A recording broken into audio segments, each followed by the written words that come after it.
How everybody doing? Who is Childs on the beat? Best producer in Louisiana. You can check out his YouTube page. He also has his own website.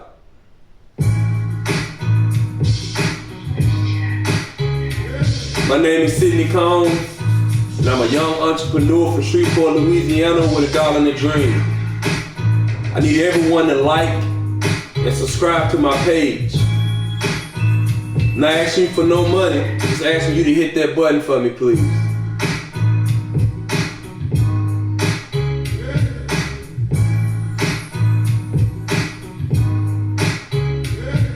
Name of this, Hiphop want the youth to become slaves.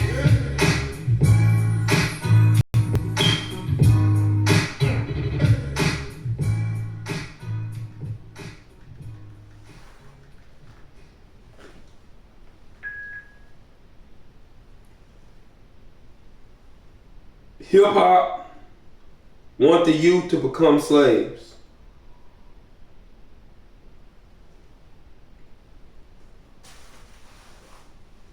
At the end of the day, I love hip-hop. I like the music, I like some of the culture. A lot of the culture I don't really like. I don't like how we promote violence in the music. I don't like how we promote selling drugs in the music. I don't like how we promote killing in the music. We have the youth, our youth, the younger generation, and they pay attention and they listen to this stuff. So what happens is they go into the world thinking that that's cool.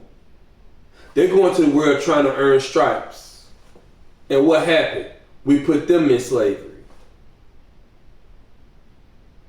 You might be wondering, what am I talking about when I'm saying at the end of the day that hip-hop wants us, the youth, to go back to slavery? Let me tell you why. The 13th Amendment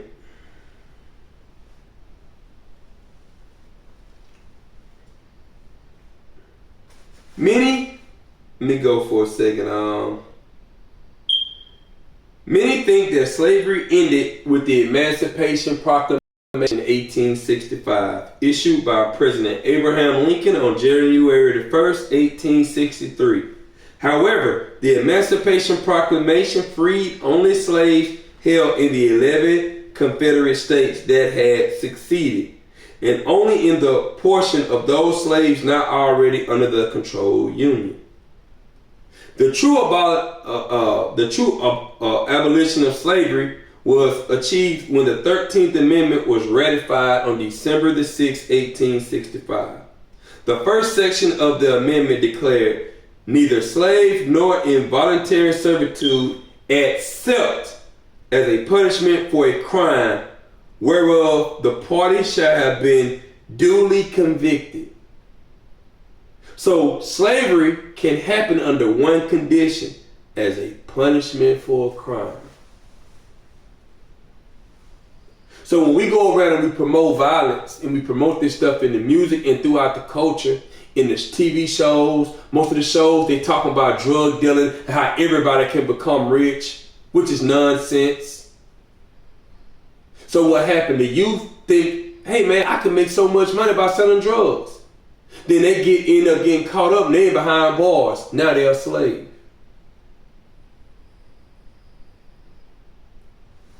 We're going to go somewhere for a second. I want to have a couple articles I want to go to. How the 13th Amendment Kept Slavery Alive. This is by Danielle Shelby. When the 13th Amendment was ratified in 1865, slavery was formally abolished throughout the United States, except as a punishment for crime. I'm going to repeat that, except as a punishment for crime. In reality, the policy only abolished chattel slavery, the form of slavery in which a person is considered the property of another. We're going to go down a little bit. Those 5 words, except as punishment for crime, carved out an exception that enabled incarcerated people to be used as free and forced labor and paved the way for mass incarceration. particularly in the black Americans, that we still see to this day. Today, prisoners in most states are paid a normal wage in the range of cents per hour for their work. However, a few states, including Texas, Georgia, and Florida, do not pay prisoners at all, and private companies save millions of dollars each year by contracting prison labor. So basically, businesses are making millions of dollars off your labor. Young black man that's out here trying to be a thug, trying to be a gangster, committing crime, committing violence. Money is being made off of you. I continue. But nowhere is the evolution of slavery into mass incarceration more clearly seen than in places like Parcham Farms in Mississippi and Louisiana's Angola Farm, from which 8 innocent project clients have been freed so far. We're going to go down to a brief history on Angola.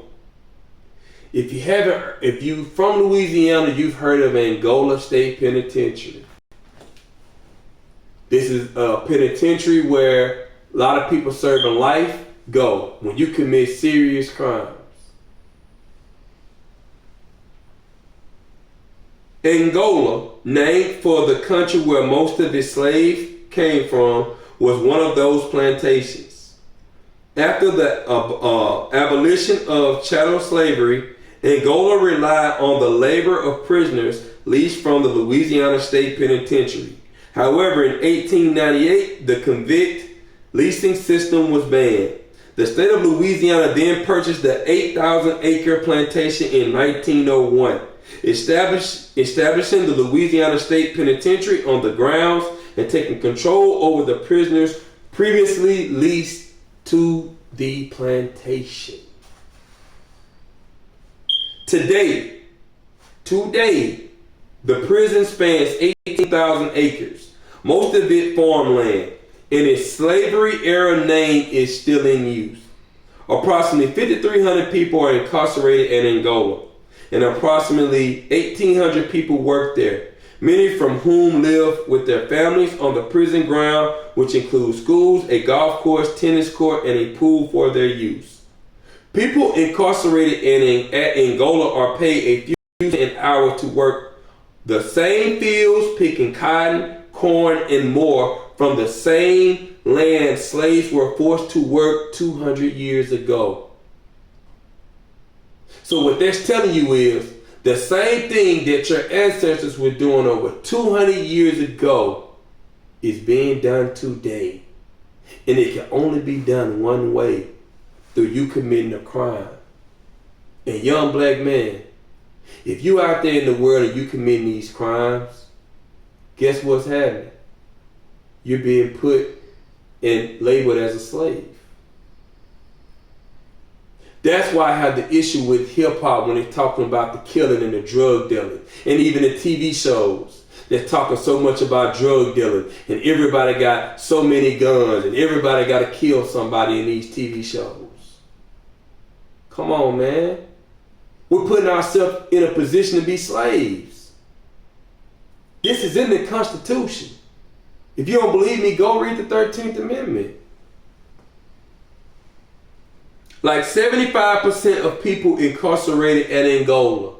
Let me repeat that. Like 75% of people incarcerated in Angola, they are black. Another vestige of slavery still visible at the prison, which is the country's largest. And like 70% of Angola's population, all 3 men were sentenced to life in prison. Let that sink in. This prison is on a plantation. Think about it. This prison, at the end of the day, paying you little to no money. And you're forced to go back to what your ancestors went through. But we're going to go a little bit deeper. Profiting off prisoners. State inmates make big bucks for local jails. By Sidney Bowles. We're going to go down. I'm going to go down for a second.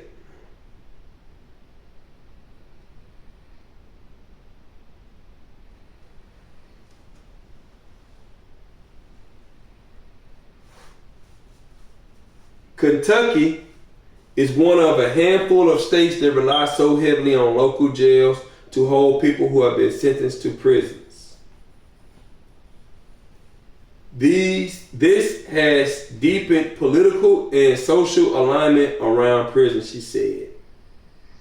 In the coal fields, the political and social alignment has the additional context of the decline of the coal industry and needing to turn to another industry of source of revenue.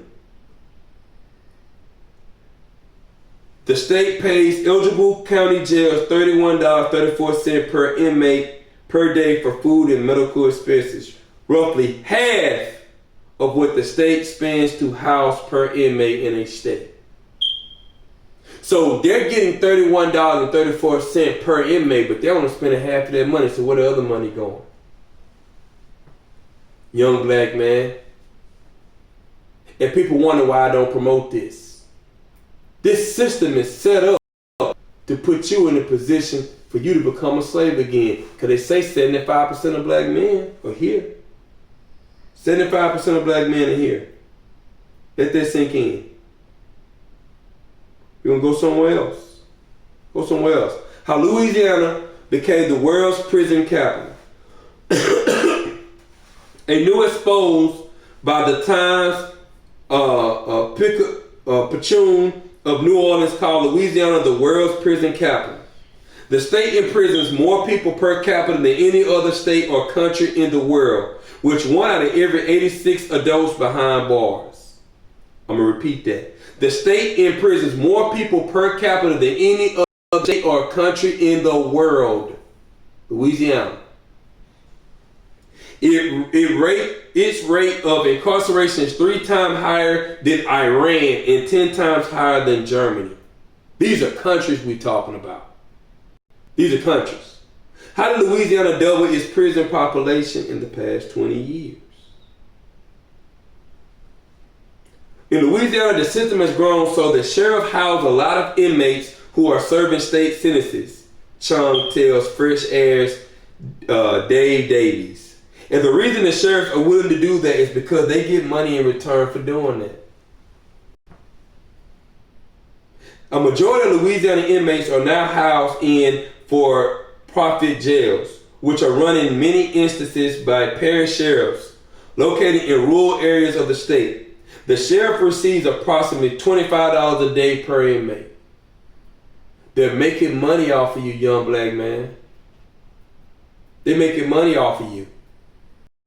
You gonna still get out here and commit these crimes? You still gonna go around here killing people? That's what you gonna do? People making money off your backs, off you committing crimes. When are you gonna smarten up and put yourself in a position to stop committing these crimes? In some instances, sheriffs outsource the prison to for-profit companies who then operate the prisons themselves.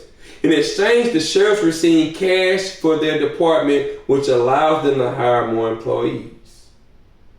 So now they're able to hire more employees off the more people that they're putting in prison. They're going to go down. Each inmate is worth $24.39 a day in state money. Housing the inmates cheaply and providing few services mean there's more money left over for the sheriff department, said Chung. It's kind of a vicious cycle, she said. If you can reduce the prison population, then hopefully you have more money to give the ones who are in the system the more help. But the Sheriff Association is one of the most powerful lobbies in the state. They are consistently opposing any changes that will reduce the prison population.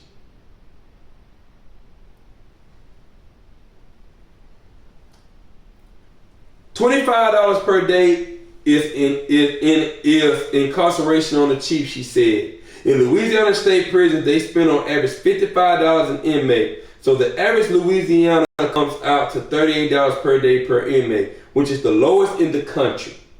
So if you look at the size of the budget, it's very misleading because we're incarcerating 2 people, every 1 person to a state because we spend so little on them. Think about that for a second. So at the end of the day, these people are making so much money off of you. I have one more thing that I want to read. Sheriffs elected by popular vote in the U.S. use the money they make to buy new equipment for their police officers, vehicles, weapons, computers, and bulletproof vests, giving meal costs of less than $1.50 per inmate per day. The very low spending on facilities. The daily cost per inmate is certainly less than $24.39 state allowance. Even if you count the gift of a bus ticket and $10 each prisoner received on release, there's got to be quite a profit margin. That's by Maxine Robbins, journalist. The whole purpose of this video is this. At the end of the day, in the hip-hop culture, most of it is based on crime. Most of it is based on robbing, jacking, stealing, murder.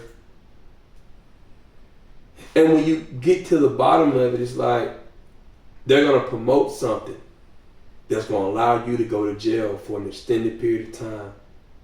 And now you have to pay. My fault. They're paying. They're getting paid off your labor. But once you get released from prison, now you're on probation or parole.